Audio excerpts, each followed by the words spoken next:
दांत वाली बहू। रंजना कभी ब्रश नहीं करती थी। उसे कितनी बार उसके माँ बाप ने डांटा, लेकिन उसका कोई असर उस पर होता ही नहीं था, जिस कारण से उसके दांत पीले पीले हो जाते हैं। शादी के बाद। अरे बहू, वैसे तो तुझ में कोई कमी नहीं है, पर तेरे दांत इतने पीले कैसे हैं बेटा? कैसे मतलब? कोई सर्जरी थोड़ी ना कराई है। वो तो क्या नाम, मैं ब्रश नहीं करती थी तो पीले हो गए। अब क्या करूं? आप कहें तो लाल करवा लूं या फिर काले? यार ये क्या है, क्यों माँ से लड़ रही हो? लड़ रही हूँ? अरे मैं लड़ रही हूँ या ये बोल रही है कि दांत पीले है, पीले। अरे तपस्या थोड़ी ना की है इन्हें पीले करने के लिए। बकायदा ब्रश नहीं किया है 20 साल तक, तब जाकर। छी, कैसी बात कर रही हो? ये उस वक्त तो पीले नहीं थे जब हम लोग तुम्हें देखने आए थे। अरे तब साफ करवा लिया होगा डेंटिस्ट के पास जाकर। अब देखो कैसे पीले पीले लग रहे हैं। रंजना सास की तरफ गुस्से से देखती है। फिर शुरू हो गई पीले पीले पीले। अरे पीले तो तब भी थे जब मेरे हाथ का रसगुल्ला उड़ा उड़ा कर खा रही थी और बोल रही थी, लड़की नहीं गुणों का खजाना दे रहे भाई साहब आप। खैर, अब वो लोग करते भी तो क्या करते, पीले दांत वाली बहू पल्ले पड़ी थी तो झेलना तो था ही। एक दिन कीर्तन में रंजना गाना गा रही थी। अरे कमला बहन, माँ का द्वार है, यहाँ तो सब शुद्ध होकर आते हैं, फिर अपनी बहू को ब्रश भी नहीं करवाती तुम। दूर से पीले पीले दांत भक्ति में बाधा उत्पन्न कर रहा है। और कोई 2 साल की बच्ची थोड़ी ना लेकर आई हूँ मैं बहू बनाकर। अच्छी खासी लड़की है, अरे कैसे करवाऊं ब्रश? ये तो उसे खुद करना चाहिए ना। अब माँ बाप तो इसके जैसे तैसे निपटा दिए, ये नहीं सोचा कि सास कैसे संभालेगी। सास बहू को लेकर घर आ जाती है, लेकिन सोच लेती है कि अब इसे लेकर कहीं नहीं जाएगी। अगले रोज बहू कहती है, अरे क्या हो गया, मंदिर नहीं जाना क्या? कीर्तन का वक्त हो रहा है। मेरी मधुर वाणी से कान्हा जी जागते हैं और सोते हैं। आप तो जानती है ना उनकी भक्ति में कितना मन लगता है मेरा। वो क्या है ना, तबीयत ठीक नहीं लग रही है मेरी, आराम करूंगी मैं। तबीयत ठीक नहीं लग रही? अभी तो मिथुन के गाने पर नाच रही थी आप, और अब बोल रही है कि तबीयत ठीक नहीं लग रही। अरे भक्ति में मन लगा लो सासू माँ, ऊपर जाना है, क्या मुंह दिखाओगी आप? हाँ? सास को बहू की बात पर गुस्सा आ जाता है। मैं क्या मुंह दिखाऊंगी, इसकी चिंता तो ना कर, समझी? अपने मुंह की चिंता कर, जो ये पीले पीले दांत लेकर हर जगह पहुंच जाती है। पता है लोग कितना मजाक बनाते हैं। ना जी ना, मैं नहीं जाना कहीं तेरे साथ। तो ये बात है, कोई ना, मत जाओ, मैं अपने कमरे में ही बैठकर भक्ति कर लूंगी। ऊपर वाला दांत थोड़ी ना देखता है, मन देखता है, भावना देखता है। और अरे बस बस, तू सब कुछ दिखा, बस ये सफेद चमकदार दांत ना दिखाना किसी को, है? जा यहाँ से।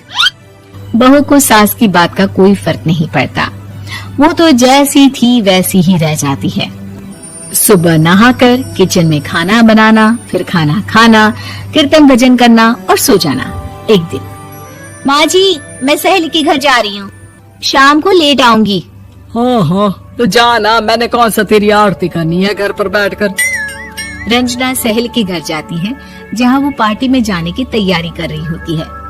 अरे शिखा, कहाँ जाने की तैयारी कर रही है? मैं गलत वक्त पर आ गई क्या? अरे नहीं यार, उल्टा सही वक्त पर आई है। मैंने ये साड़ी और ज्वेलरी निकाली है यार, शाम को इनके ऑफिस की एक पार्टी में जाना है। बताना कैसा लग रहा है ये सब? नहीं यार, इस ड्रेस के साथ तो वो वाली ज्वेलरी अच्छी लगेगी। हाँ, सही बोल रही है, मैंने ध्यान ही नहीं दिया। वैसे तो हमेशा से मस्त फैशन सेंस रखती है। तो बड़ा जाती होगी ना पति के साथ पार्टी में। रंजना कुछ नहीं बोलती, बस सोचती है कि यार काश ये बात सही हो जाती, पर मैं क्यों नहीं जाती पार्टी में? क्या इन लोगों की कोई पार्टी होती नहीं होगी? रंजना घर आती है और रात में पति से सवाल करती है, एक बात बताइए, आप मुझे किसी पार्टी में क्यों नहीं ले जाते? क्या आपकी यहाँ ऑफिस में पार्टी नहीं होती? पति बेचारा क्या कहता कि दांत पीले हैं तुम्हारे इसलिए। अरे कोई पार्टी होती नहीं हम लोगों के ऑफिस में, तो कहाँ से लेकर जाऊं? और मार्केट, मॉल, कहीं वीकेंड घूमना, कहीं तो। अरे यार सारे हफ्ते में एक छुट्टी मिलती है, तो सोचता हूँ कि आराम ही कर लूं। क्यों? रंजना मन मार के रह जाती है। पहले कभी सास के साथ मंदिर जाया करती थी, लेकिन वो भी सास ने ले जाना बंद कर दिया। घर बैठी बैठी रंजना बोर हो जाती है। तभी उसे आइडिया आता है और वो मायके जाने का सोचती है। सासू माँ, 2 दिनों के लिए मम्मी के घर जा रही हूँ। अच्छा अच्छा ठीक है, आराम से जा।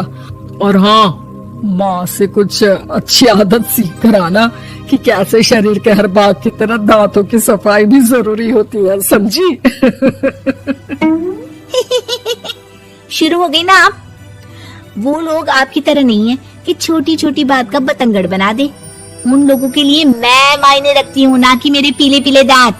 रंजना माँ को बिना बताए उन लोगों को सरप्राइज देती है, लेकिन जैसे ही वो दरवाजे पर पहुंचती है, अंदर देखती है कि घर वाले कहीं जा रहे होते हैं। अब माँ, काश रंजना दीदी के दांतों वाली प्रॉब्लम नहीं होती, तो वो भी हम लोगों के साथ चलती ना बुआ जी की बेटी की शादी में। हाँ बेटा, लेकिन अब उसे कौन समझाए कि उसको उसके पीले दांत नहीं दिखते, लेकिन उसके आसपास के लोगों को कितना एम्बैरेसिंग फील कराते हैं।